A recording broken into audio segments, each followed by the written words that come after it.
Baik, dan melalui YouTube channel Berita KBR juga kita live streaming. Dan sebelum jeda tadi ada pertanyaan dari Siswanto di Semarang. Ada 2 poin ya, mekanisme WDF itu akhirnya apakah dari satu kondisi yang ada, apakah pengambilan sampel ini random atau gimana? Kemudian varian virus COVID yang imported cases ini apakah bisa jadi varian lokal, misalnya varian Delta gitu, seperti varian-varian sebelumnya mungkin ya. Seperti apa nih tanggapannya? Yang pertama, silakan. Siapa dulu nih? Antara Dokter Alexander atau Ibu Dina? Ibu Dina terlebih dahulu, silakan. Baik, sebenarnya sejak awal pandemi ini sudah ada lebih dari 6.800.000 spesimen yang diperiksa sequencingnya. Dan sudah terjadi mutasi lebih dari 180.000 mutasi. Dan untuk yang mutasi yang baru ini ada sekitar 15 ribuan. Tetapi yang menjadi concern kita adalah varian-varian yang varian of concern yang memenuhi kriteria, ada 5 atau 6 kriteria untuk menjadi varian of concern. Saat ini WHO baru menetapkan 5 yang menjadi varian of concern. Karena itu semua kita akan konsentrasi pada hal tersebut. Bagaimana untuk Omikron? Apakah dia kemungkinan bisa bermutasi di Indonesia? Oh, bisa. Mutasi itu adalah proses alamiah. Dia merupakan bagian dari adaptasi virus ketika dia masuk ke dalam tubuh kita. Yang menjadi concern kita semua adalah kalau dia kemudian bisa menyebar atau menular dengan banyak dan cepat, atau dia menyebabkan virulensi atau menyebabkan keganasan ya, atau memiliki case fatality rate yang tinggi. Kemudian jika dia juga immune escape, jadi walaupun sudah divaksin dia masih tetap kena.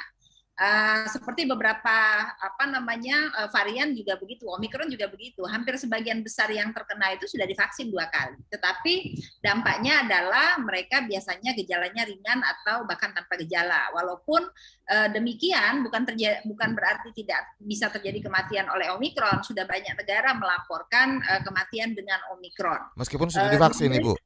Walaupun sudah divaksin, ada yang sudah divaksin 2 kali juga ada, tetapi hampir semua kematian itu terjadi karena komorbid. Karena ada juga yang menanyakan nih Bu, dari Arif di Bekasi, percuma kalau divaksin juga masih tetap kena, tuh seperti apa jawabannya? Sebenarnya tidak percuma, jadi vaksin itu akan melindungi Iya, kita karena ya. gimana pun juga kan pertanyaan-pertanyaan dari masyarakat juga banyak nih yang soal seperti ini, perlu diyakinkan Ya, kepada masyarakat. vaksin itu akan melindungi kita dengan memberikan imunitas. Kalau kita mencegah agar virus tersebut tidak masuk ke dalam tubuh kita, tentu dengan 3M. Tetap menggunakan masker, tetap menjaga jarak, dan Prokes tetap ya. mencuci tangan. Vaksin itu berguna untuk diri kita secara pribadi dan komunitas di sekeliling kita, atau herd immunity. Nah, bagaimana dengan genome sequencing? Mestinya ahlinya yang akan berbicara tentang genome sequencing. Genome sequencing itu sepanjang pengetahuan saya dilakukan secara bertingkat ya. Oke. Pertama, kasusnya harus positif dulu, kemudian dilakukan pemeriksaan SGTF. Baik. Apakah gen S itu kemudian bisa dideteksi atau tidak? Tidak semua yang PCR-nya positif itu harus kemudian di sequencing. Oke. Karena sequencing sendiri membutuhkan waktu yang cukup lama dan harganya juga cukup mahal. Sehingga itu memang mungkin tidak bisa secara cepat dilakukan untuk keputusan pengendalian, tetapi kita mendorong agar itu terus dipercepat karena penting untuk melihat sebarannya. Dokter Alexander, ini Dokter Alexander mungkin di tengah-tengah kesibukannya ya, saya juga ingin bertanya seperti tema kita hari ini. Jadi intinya nih seberapa bahaya sih sebenarnya Omikron ini? Karena untuk meyakinkan juga kepada masyarakat yang mungkin mempunyai kekhawatiran yang berlebihan nih ya, akhirnya mempengaruhi psikis mereka dan akhirnya imunnya jadi lemah. Ini seperti apa nih, dokter? Penjelasannya. Ya, jadi sebagaimana tadi yang telah saya jelaskan di awal, dari berbagai gambaran yang ada di luar negeri, termasuk juga di Afrika, klinisnya itu tidak membawa mereka ke ICU, tidak seperti zamannya Delta. Kalau zamannya Delta, dia perburukan, saturasinya 90, datang ke rumah sakit, antrinya bukan ke ruang rawat biasa, tapi antrinya ke ICU. Untuk Omikron, antri ke rumah sakitnya juga bisa terjadi, khususnya bagi mereka yang mempunyai imunitas yang kurang ataupun juga dengan ada komorbid, tapi tidak seberat Delta. Tapi walaupun demikian, kita tetap mencegah supaya ini jangan terjadi penularan di keluarga atau penularan di komunitas. Ini sebenarnya yang mau dijaga pemerintah.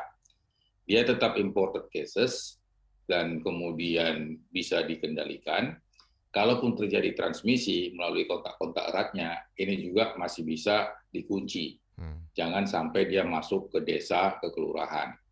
Oleh karena itu memang tetap kita ajak sekarang masyarakat di tingkat desa dan di tingkat kelurahan melalui PPKM skala mikro untuk tetap mengawasi keluar masuknya orang-orang di keluarga maupun di RT, di RW.